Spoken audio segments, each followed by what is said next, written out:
The process that we're looking at now is for cleaning pipes, fuel lines, hydraulic lines, all different types of pipe assemblies. This system is a solvent-based process but can be adapted to aqueous depending on the application.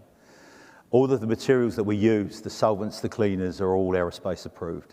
These machines are in lots of different sort of applications in both the military and the civil aviation sectors. So the process is fully integrated. Once again, there's no services coming to this machine, no mains, no drains, no water needed. The process is totally automatic.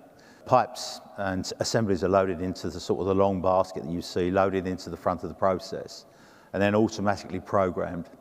The basket actually goes over with the assemblies in. You can see it goes under immersion. This is a halogenated solvent. It's going under immersion in.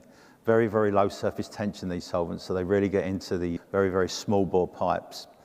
We agitate in the ultrasonics, once again, very high frequency in there, and the lines in the pipes are cleaned internally and externally very, very quickly. Into the vapor blanket where we get the rinse to finally go into what we call the freeboard, and everything flashes dry immediately. So this is a very, very fast way of dealing with a very complex and a very difficult cleaning sort of application. Cycle's done roughly between sort of 5 and 10 minutes to achieve a full sort of package of pipes and details and get them thoroughly clean.